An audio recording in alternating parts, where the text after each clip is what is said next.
19 मार्च से शुरू हो रहे चैत्र नवरात्र के पावन व्रत में भूलकर भी कुछ यह 3 चीजें हैं जिन्हें ना तो बनाना चाहिए और ना ही खाना चाहिए। शास्त्रों में कहा गया है कि नवरात्र के दिनों में भोजन और आचरण की शुद्धता का विशेष ध्यान रखना चाहिए, क्योंकि यह 9 दिन मां दुर्गा की साधना और भक्ति के लिए अत्यंत पवित्र माने जाते हैं। अगर कोई व्यक्ति अज्ञानता या लापरवाही में इन वर्जित चीजों का सेवन कर लेता है, तो मान्यता है कि मां दुर्गा उससे रुष्ट हो सकती हैं और घर में सुख समृद्धि की जगह दरिद्रता और कंगाली का वास होने लगता है। इसलिए भक्तों, इन पावन दिनों में विशेष सावधानी रखना बहुत जरूरी है।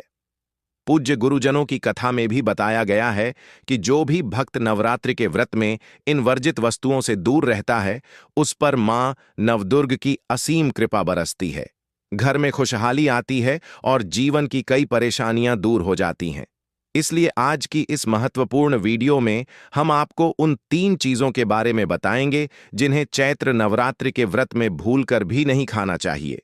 पूरी जानकारी के लिए वीडियो को अंत तक जरूर देखें।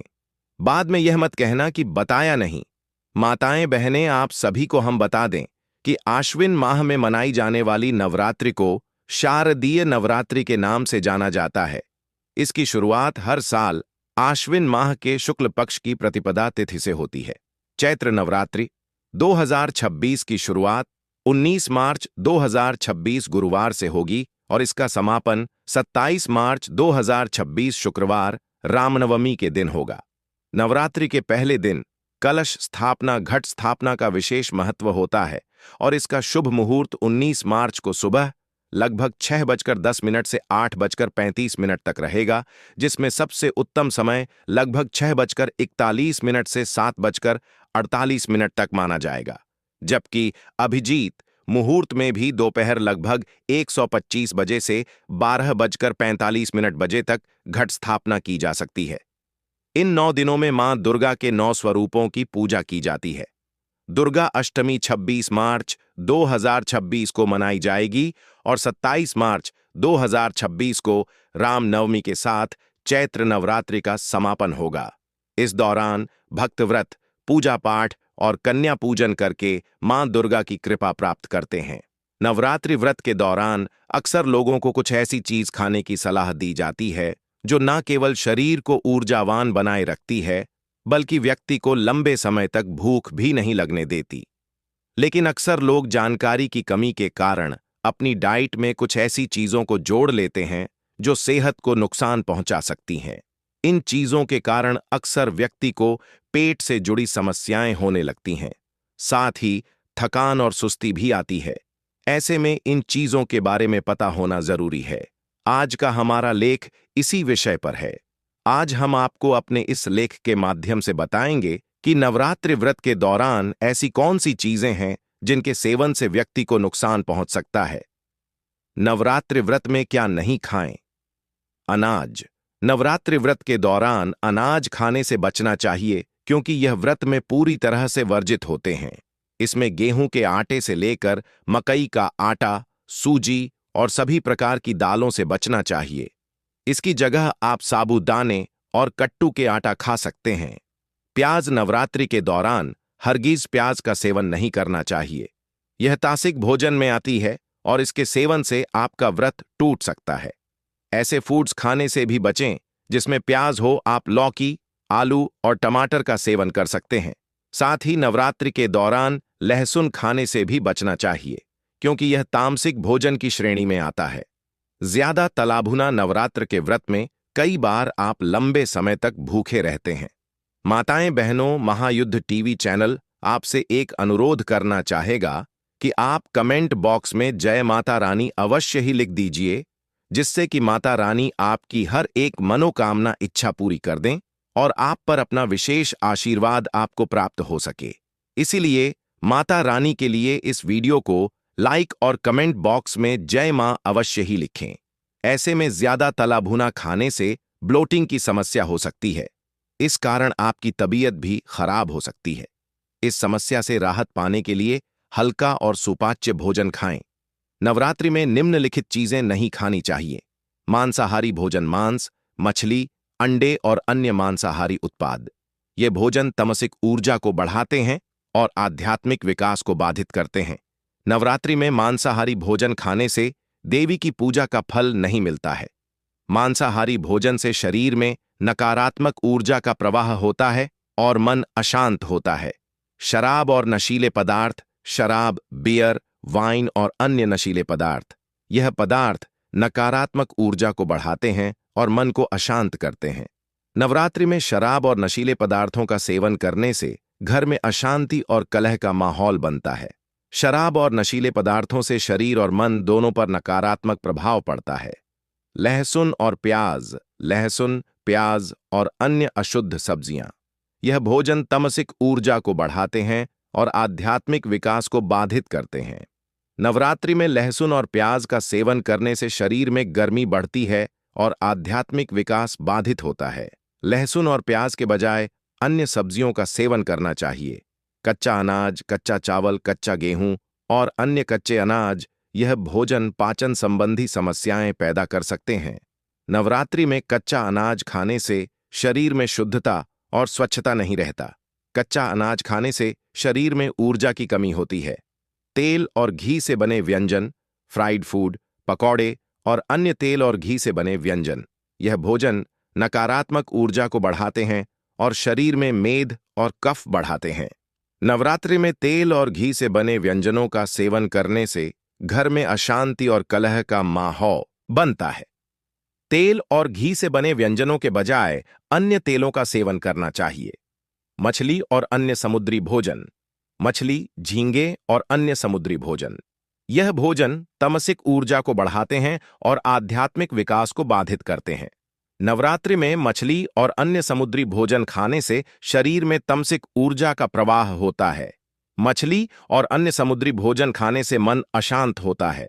अंडे और मांसाहारी उत्पाद, अंडे, मांसाहारी मिठाइयाँ और अन्य मांसाहारी उत्पाद, यह भोजन तमसिक ऊर्जा को बढ़ाते हैं और आध्यात्मिक विकास को बाधित करते हैं। नवरात्रि में अंडे, नवरात्रि के दौरान इन चीजों को खाने से बचें।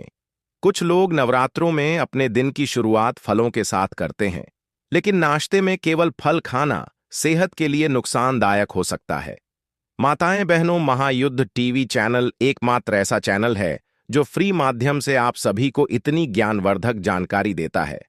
इसलिए आप सभी से हाथ जोड़कर निवेदन है कि महायोग टीवी चैनल की वीडियो को लाइक अवश्य ही कर दीजिए और हर एक माता बहन तक, हर एक सुहागन तक यह वीडियो को जरूर शेयर करें, जिससे कि वह भी इस वीडियो से लाभ ही लाभ उठा सके और कमेंट बॉक्स में जय माता रानी जरूर लिखें।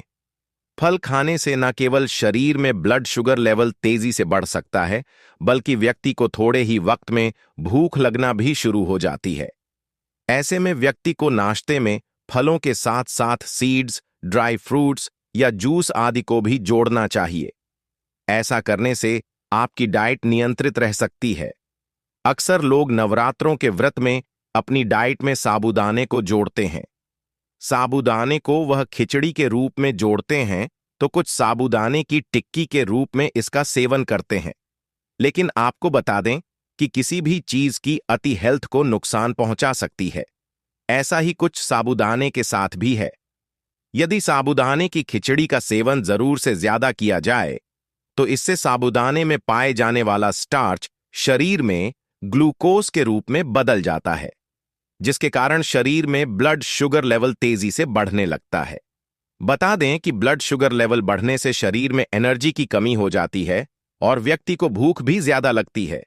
ऐसे में व्यक्ति को साबूदाने की खिचड़ी या टिक्की का सेवन सीमित मात्रा में करना चाहिए। हालांकि आप साबूदाने की जगह समा के चावल या कुत्तों को भी जोड़ सकते हैं। आलू, आप व्रत के आलू, दही, आलू जीरा, आलू, आलू टमाटर की सब्जी, आलू के पकौड़े इत्यादि बनाकर खा सकते हैं।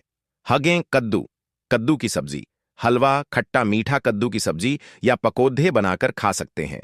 शकरकंद, शकरकंदी का हलवा, टिक्की या चाट बनाकर खाया जा सकता है। अरबी, अरबी या कचालू, सूखी अरबी, दही अरबी, अरबी टिक्की, अरबी कटलेट खाया जा सकता है। रतालू, आप सूरन चिप्स, सूरन की सब्जी बनाकर खा सकते हैं। केला या कच्चा केला, कच्चे केले का प्रयोग आप सब्जी, केले के फ्राई और केले के चिप्स बनाकर खा सकते हैं। कच्चा या आधा पका पपीता। कच्चे पपीते से आप पपीते का हलवा और सलाद बना सकते हैं। टमाटर। आमतौर पर टमाटर को करी या सब्जी में डाला जाता है। इसके अलावा चटनी बनाकर खा सकते हैं। कुछ लोग व्रत में पालक, लौकी, खीरा और गाजर इत्यादि का भी इस्तेमाल करते हैं। कुछ अन्य सामग्री खाने की लिस्ट। साबूदाना। उपवास के दौरान साबूदाना कई लोगों का पसंदीदा आहार होता है। आप साबूदाना की खिचड़ी, साबूदाना वड़ा, थाली पीठ, पकोड़ा, लड्डू, टिक्की, भेल और खीर इत्यादि बनाकर खा सकते हैं। मखाना या फूल मखाना। मखाना की खीर, भुना हुआ मखाना, आलू मखाना खा सकते हैं। सभी तरह के ड्राई फ्रूट्स, सभी तरह के फल, दूध से बनी सामग्री, इमली। कोकम। यदि आप नवरात्रि का उपवास रख रहे हैं तो ब्रह्मचर्य व्रत का पालन करें। इन 9 दिनों में झूठ नहीं बोलना चाहिए और क्रोध नहीं करना चाहिए। इन 9 दिनों में किसी भी प्रकार से किसी महिला या कन्या का अपमान न करें। इन 9 दिनों में यदि आप उपवास नहीं भी कर रहे हैं तो भी आपको गुटखा, पान, मद्यपान, मांस भक्षण और मसालेदार भोजन नहीं करना चाहिए। व्रत में बार बार जल पीने से भी बचना चाहिए। अधिकतर लोग 2 समय खूब फरियाली खाकर उपवास करते हैं। ऐसा करने से व्रत का फल नहीं मिलता है। उपवास को उपवास के तरीके से ही करना चाहिए। नवरात्रि के दौरान रसोपवास, फलोपवास, दुग्धोपवास, लघु उपवास, अधोपवास और पूर्णोपवास किया जाता है। जिसकी जैसी क्षमता होती है वह वैसा उपवास करता है। व्रत में यात्रा, सहवास, वार्ता, भोजन, गाली बकना आदि त्याग कर नियम पूर्वक व्रत रखना चाहिए तो ही उसका फल मिलता है। परंतु कई लोग ऐसा नहीं करते हैं। अशोच अवस्था में व्रत नहीं करना चाहिए। जिसकी शारीरिक स्थिति ठीक ना हो, व्रत करने से उत्तेजना बढ़े और व्रत रखने पर व्रत भंग होने की संभावना हो, उसे व्रत नहीं करना चाहिए। रजस्वला स्त्री को भी व्रत नहीं रखना चाहिए।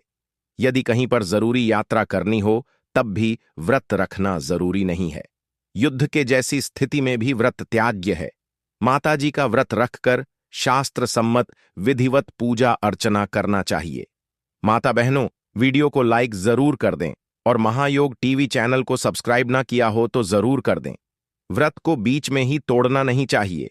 यदि कोई गंभीर बात हो तो ही माता से क्षमा मांगकर ही व्रत तोड़ा जा सकता है। अधोपवास अर्थात यदि एक समय भोजन करने का व्रत ले रखा है तो यह भी जानना जरूरी है कि भोजन में क्या खान और क्या नहीं खाना चाहिए। जैसे नवमी के दिन लौकी नहीं खाते हैं, सप्तमी, अष्टमी या नवमी के दिन व्रत का पारण कर रहे हैं तो व्रत का उद्यापन जरूर करें और 9 कन्याओं को भोजन कराकर उन्हें दक्षिणा देना चाहिए। तभी व्रत का फल मिलता है जो आपको रोज सुबह नवरात्रि के दौरान करने चाहिए।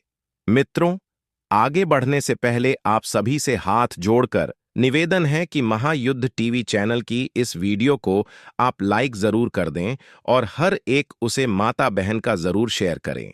यानी कि जिसके जीवन में दुख, समस्या खत्म होने का नाम नहीं रहे हैं।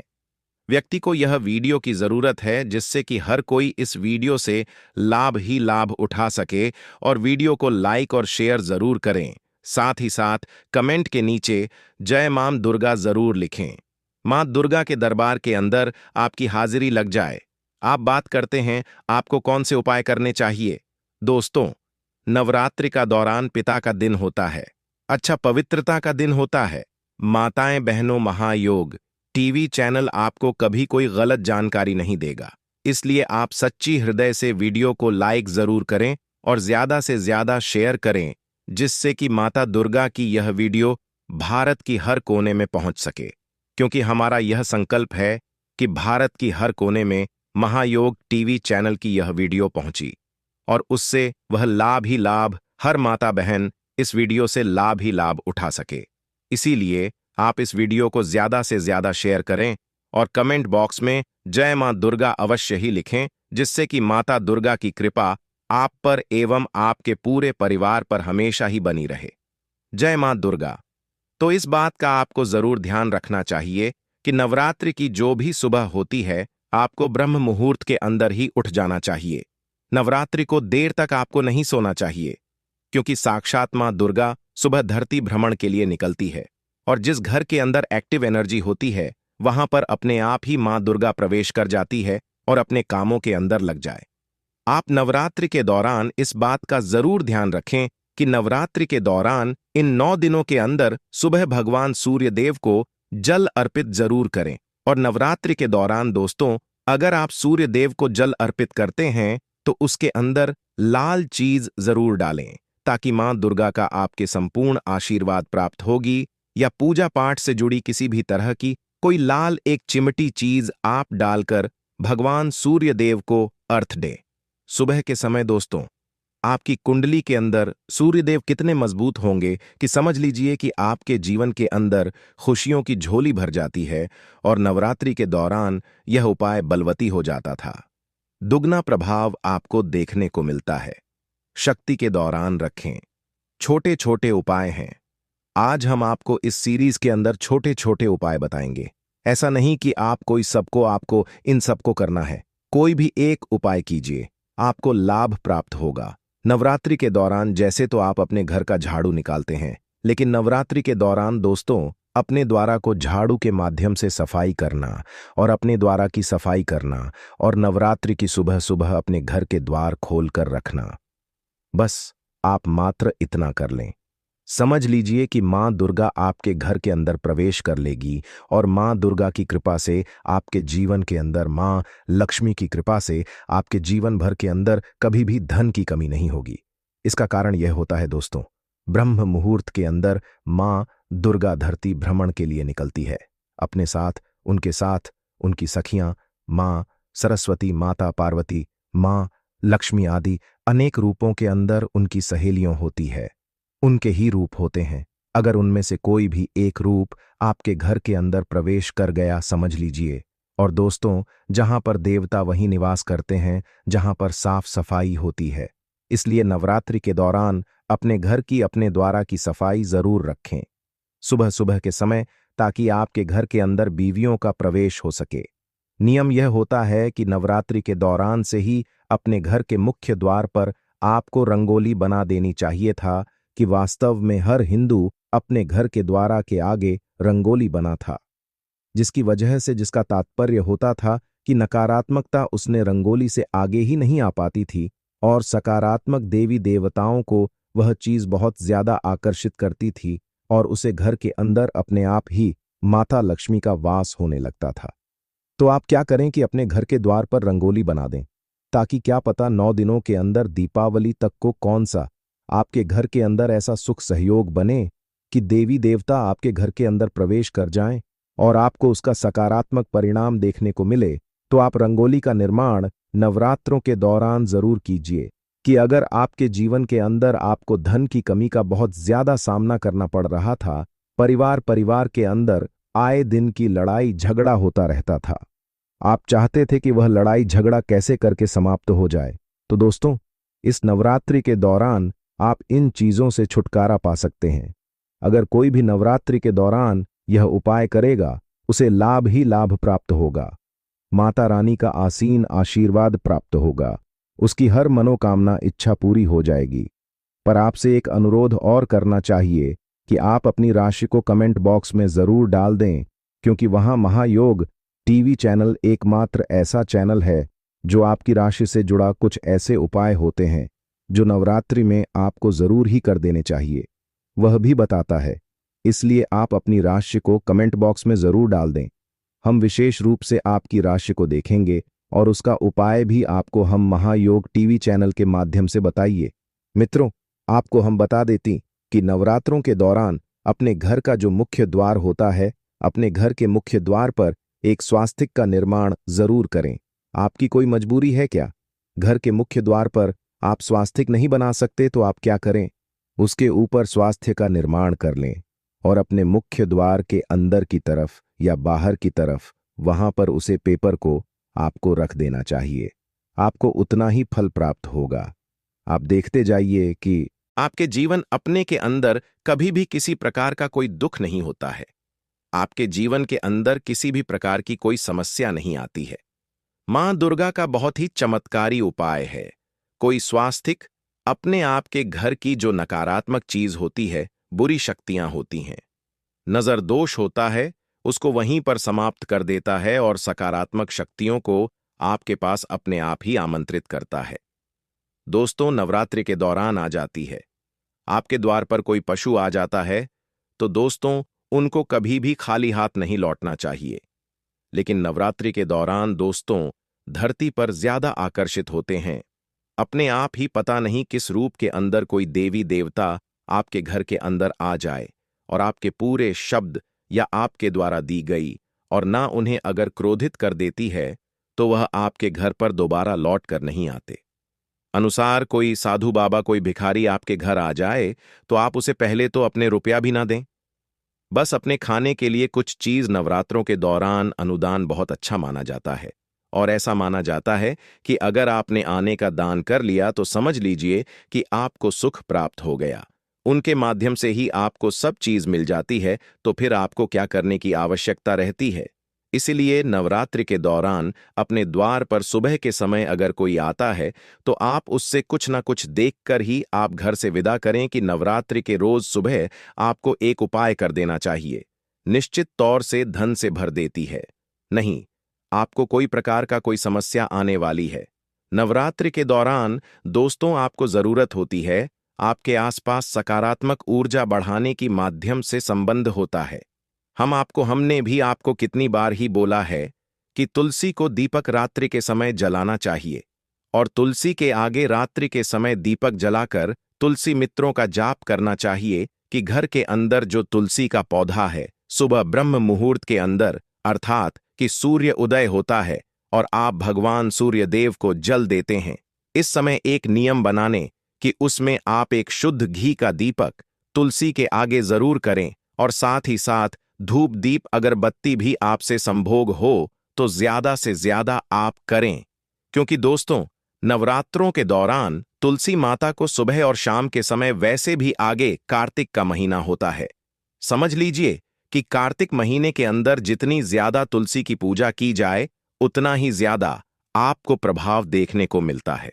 क्योंकि दोस्तों, कार्तिक का महीना तुलसी माता को समर्पित महीना होता है और अगर आप इन दिनों के दौरान तुलसी को सुबह और शाम घी का दीपक करते हैं, आप उसके अंदर एक इलायची डाल सकते हैं ताकि उसकी सकारात्मक आपके घर के पूरी तरफ आवरण बना लेती है। और दोस्तों, अगर समझ लीजिए कि मां दुर्गा को, इस चीजों की मां लक्ष्मी को इन चीजों की सुगंध मात्र ही दौड़ी चली आती है और आपको तो समझ लीजिए कि आपके घर के अंदर उनका स्थायी निवास हो जाता है और आने वाला जो आपका समय रहता है बहुत ही अच्छा रहता है। आने वाले समय के अंदर आपको किसी भी प्रकार की कोई विपत्ता का सामना नहीं करना पड़ता। इतना प्रभावशाली और यह छोटा सा उपाय है। बस आपको करना कुछ नहीं है ना, आपकी कुछ ज्यादा लागत आने वाली है। समझ लीजिए कि आप देवी देवताओं को अपने घर में आमंत्रित कर लेंगे। हे मां दुर्गा को आप अपने घर के अंदर आमंत्रित कर लेंगे तो आपको किस चीज की जरूरत पड़ने वाली है और आपके जीवन के अंदर कभी भी किसी प्रकार का कोई दुख दारुणी नहीं रहने वाला है। जो भी व्यक्ति उपाय को करेगा उसकी हर मनोकामना, इच्छा पूरी होगी। माता रानी का मिलेगा, असीम आशीर्वाद होगी। हर मनोकामना अच्छा 24 घंटे के अंदर ही पूरी। अभी तक आपने इस वीडियो को अपनी हर एक माता बहन के चरण किया हो तो जरूर कर दीजिए और हर एक ग्रुप में भी उसे वीडियो को जरूर शेयर करें ताकि हर एक सुहागन को यह ज्ञानवर्धक जानकारी उन तक पहुंच सके और वह लाभ ही लाभ उठा सके। माताएं बहनों, महायोग टीवी चैनल कभी आपको कोई गलत जानकारी नहीं देगा कि नवरात्रों के दौरान रोज सुबह आपसे जितना ज्यादा हो सके, ऐसा नहीं कि आप हजारों रुपए खर्च करें। आप 10 रुपये भी खर्च कर सकते हैं, हजारों रुपए भी कर सकते हैं। अपने समर्थ के अनुसार जितना ज्यादा हो सके। नवरात्रि के पूरे 9 दिनों के दौरान छोटी छोटी कन्याएं हैं, आप उनको खुश रखने का प्रयास करें। आप उनको उनकी जरूरत का सामान दिलवाएं। छोटी कन्याओं को तो निश्चित तौर पर दोस्तों आपके घर के अंदर अपने आप ही बिना पूजा पाठ कीजिए, आपको मां दुर्गा का फल प्राप्त हो जाएगा। देवी दुर्गा सदैव आपके घर के ऊपर, आपके जीवन के ऊपर प्रसन्न रहती है। नवरात्रि के दौरान तृतीया, पंचमी, सप्तमी और नवमी के दिन अपने आसपास स्थित किसी शिव मंदिर में जाएं। वहां भगवान शिव एवं मां पार्वती पर जल एवं दूध चढ़ाएं और पंचोपचार, चंदन, पुष्प, धूप, दीप एवं नैवेद्य से उनका पूजन करें। अब मौली पूजा में उपयोग किया जाने वाला लाल धागा से उन दोनों के मध्य गठबंधन करें। अब वहां बैठकर लाल चंदन की माला से मंत्र का जाप 108 बार करें। मंत्र: हे गौरी शंकर अर्धांगी, यथात्म शंकर प्रिया तथा मां कुरु कल्याणी कांत का सुदुर्भाम। इसके बाद 3 महीने तक रोज इसी मंत्र का जाप शिव मंदिर में अथवा अपने घर के पूजा कक्ष में मां पार्वती के सामने 108 बार करें। घर पर भी आपको पंचोपचार पूजा करनी है। शारदीय नवरात्रि के चमत्कारिक 11 उपाय धन, नौकरी, स्वास्थ्य, प्रमोशन आदि मनोकामनाएं होंगी। पूरी धन, नौकरी, स्वास्थ्य, संतान, विवाह, प्रमोशन आदि कई मनोकामनाएं इन 9 दिनों में किए गए उपायों से प्राप्त हो सकती हैं। 9 दिनों तक चलने वाले नवरात्रि पर्व में माता के विभिन्न स्वरूपों की पूजा की जाती है और उन्हें प्रसन्न करने के लिए विभिन्न साधनाएं भी की जाती हैं। नवरात्रि में मनचाही सफलता के लिए विशेष उपाय भी किए जाते हैं। दोस्तों, और खराब दरवाजों की, अगर घर में कोई दरवाजा टूटा हुआ है या ठीक से काम नहीं कर रहा है तो उसे तुरंत ठीक करें या बदलवा दें। दरवाजे एक घर की सुरक्षा और ऊर्जा के प्रवाह के प्रतीक होते हैं। दरवाजों से नकारात्मक ऊर्जा घर में प्रवेश करती है, इसलिए इन्हें बदलने से सकारात्मकता बढ़ती है और घर में समृद्धि का प्रवेश होता है। इसके बाद पूरा खराब इलेक्ट्रॉनिक उपकरणों को भी घर से हटा देना चाहिए। यह उपकरण न केवल नकारात्मक ऊर्जा का संचार करते हैं बल्कि घर में अस्थिरता और बाधाएं भी उत्पन्न करते हैं। नए उपकरण लाने से घर में सकारात्मक ऊर्जा का प्रवाह होता है और घर की स्वच्छता भी बनी रहती है। गंदे और धूल भरे कालीन भी घर में नकारात्मकता का मुख्य स्रोत होते हैं। नवरात्रि से पहले इन्हें भी बदल देना चाहिए और नए कालीन लगाने से घर में सकारात्मकता का संचार होता है। मां दुर्गा की कृपा प्राप्त करने के लिए घर का हर हिस्सा स्वच्छ और सकारात्मक ऊर्जा से भरा होना चाहिए। अब बात करते हैं पुराने और टूटे हुए फूलदानों की। पुराने और टूटे हुए फूलदानों में धूल और नकारात्मक ऊर्जा जमा हो जाती है, जो घर के वातावरण को दूषित कर देती है। इन फूलदानों को तुरंत बदले और नए फूलदान लाकर घर में ताजगी और सकारात्मक ऊर्जा का प्रवाह बढ़ाएं। नए फूलदान लाने से मां लक्ष्मी और मां दुर्गा की कृपा प्राप्त होती है। अंत में गंदे और धूल भरे पुस्तकालय और पुराने और टूटे शीशे भी घर में नकारात्मकता लाते हैं। इन्हें तुरंत साफ करें और नए पुस्तकालय या शीशे लगाएं, जिससे घर में सकारात्मकता का प्रवाह बना रहे। मां दुर्गा और मां लक्ष्मी की कृपा के लिए घर की स्वच्छता एवं सकारात्मक ऊर्जा का प्रवाह अत्यंत आवश्यक है। गंदे और धूल भरे कारपेट, पुराने और खराब पड़े हुए बिजली के तार, यह सभी चीजें भी घर में नकारात्मकता फैलाते हैं। इसलिए इन्हें नवरात्रि से पहले हटा देना चाहिए ताकि घर में स्वच्छता बनी रहे और सकारात्मक ऊर्जा का प्रवाह हो सके। घर के हर कोने से नकारात्मक ऊर्जा को समाप्त करने के लिए इन सभी वस्तुओं को बदलना आवश्यक है और इसके साथ ही मां दुर्गा की कृपा और आशीर्वाद प्राप्त करना सुनिश्चित करें। नवरात्रि के दौरान घर की स्वच्छता और सकारात्मक ऊर्जा का प्रवाह बनाए रखना अत्यंत महत्वपूर्ण है, क्योंकि यह न केवल घर के वातावरण को पवित्र करता है बल्कि देवी की कृपा प्राप्त करने में भी सहायक होता है। इस शुभ पर्व